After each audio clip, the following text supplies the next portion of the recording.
c'est le côté sombre, oui, mais lorsque Tommaso Campanella a écrit sa société idéale, pour lui, il faut vraiment retirer les enfants à la naissance et les élever tous ensemble, etc. etc. À 12 ans, par exemple, La transmission, le partage et la pédagogie, des préceptes essentiels pour Brice Poulot-de-Rache. Ce professeur de français à l'université Paris 3 pratique le handball depuis ses années d'adolescence passées dans l'arrière-pays niçois. Une passion mise malheureusement entre parenthèses pendant près de 10 ans. La stigmatisation de certains de ses camarades, en raison de l'identité de son orientation sexuelle, a eu raison de sa motivation et de son engagement sportif. le programme désormais, ça va être de retrouver les copains, de motiver l'équipe et d'assurer sur le terrain. Heureusement, depuis 7 ans, chaque lundi soir, après avoir dispensé ses cours, Brice rejoint ses coéquipiers de l'association LGBT Outsiders. Né il y a 23 ans d'un projet commun initié par 5 amis désireux de pratiquer le water-polo dans un club de loisirs, Outsiders s'est depuis diversifié et développé. Les personnes LGBT sont déjà convaincues d'être allergiques au sport. Alors pourquoi? Parce que depuis le collège, depuis le lycée, c'est généralement des personnes qui ont été ostracisées, qui ont été pas acceptées forcément, et aussi il y a tellement de clichés.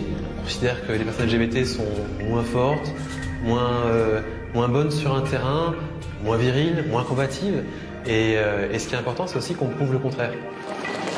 Ouverte à toutes et à tous, mixte, inclusive forcément, l'association a une ambition simple mais tellement évidente. Fédérer, rassembler et réunir le plus grand nombre.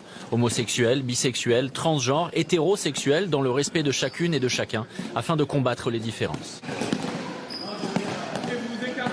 On avait besoin de structurer un réseau de pratiques sportives LGBT pour permettre à celles et ceux qui pratiquent le sport et qui ont connu des mauvaises expériences dans des clubs traditionnels de pouvoir faire leur sport de manière tranquille, assumée, en assumant ou pas d'ailleurs leur sexualité, mais être dans un endroit de confort. On peut faire du sport et avoir telle ou telle orientation sexuelle, c'est pas un sujet, c'est une passion, c'est un plaisir, c'est de la performance, où qu'on soit, d'où qu'on vienne et quelle que soit son orientation sexuelle. Et l'autre aspect, c'est que ça permet d'offrir à des pratiquants un espace sécurisé. Vous pouvez continuer à faire votre passion sans risquer les colibés ici, les moqueries là, de pas être certain ou d'avoir peur.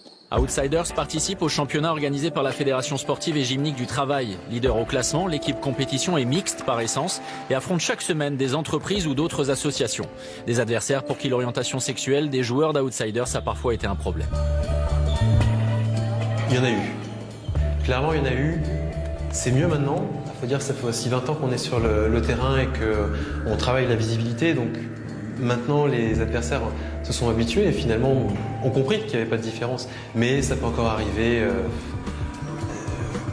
L'année dernière, quelqu'un qui a dit « Ah, ça fait chier de perdre contre les PD » par exemple. Ça, c'est malheureux, mais on peut encore l'entendre. Ou même un arbitre qui a dit « On n'est pas ici pour faire de la danse classique. » C'est complètement déplacé et on lutte contre ça.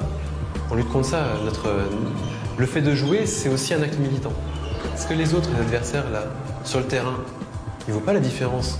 Homo, hétéro, dans l'équipe, on a des hétéros. On ne fait pas la différence. Donc, ils prennent conscience comme ça que peut-être que les clichés qu'ils ont pu avoir ne sont absolument pas fondés. Pour moi, c'est surtout de montrer qu'il n'y a pas de différence. Que, quelle que soit la sexualité, on peut librement jouer et que ça marque en rien qu'on aime une fille, un garçon ou même qu'on n'aime rien. C'est juste le sport qui compte. Quand on est sur le terrain, on est des sportifs. Quand on est à l'extérieur, on est qui on veut. Et ce qui est beau à voir, c'est la réaction des équipes en face, qui sont totalement neutres. On rencontre quelquefois des difficultés, il peut y avoir des accrochages, mais c'est très rare et superficiel. Au final, on se rend compte qu'il ne devrait pas y avoir de différence et que voilà, c'est ce qu'on porte comme valeur. Qu'on est tous égaux et que, quelle que soit notre orientation, c'est le sport qui vient en premier ici. Sur les montées de balles, d'habitude, on joue super vite. Sur les engagements, on les joue rapide. Là, on fait des passes sûres, mais on y va à fond. On accélère au niveau du rythme. On se fait endormir par eux, en fait. Là, on n'est pas assez attentif sur sa réception, on n'est pas assez attentif sur sa passe. La qualité, elle n'est pas là. On fait un reboot, là. Oui, oui. Allez, reboot. Allez, les gars. Nouveau match, on recommence. À Paris, il existe 3 équipes de handball LGBT. Outsiders, bien sûr, et ses 400 adhérents. Roucoulette, créée il y a 1 an, et Décalage, qui s'adresse à un public plus féminin. Dans d'autres villes, comme à Lyon par exemple, Cargo, une association LGBT multisport avec une section handball, véhicule les mêmes valeurs de tolérance et d'acceptation. À un moment donné dans sa vie, une personne LGBT est face à la solitude. Et nous, on est convaincus qu'au travers des valeurs du handball, eh bien, l'esprit d'équipe on peut lutter contre cette solitude et finalement travailler sur l'évolution, sur l'acceptation.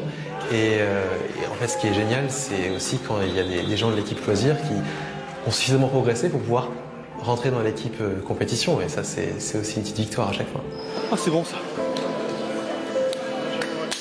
J'aime pas le terme utopique.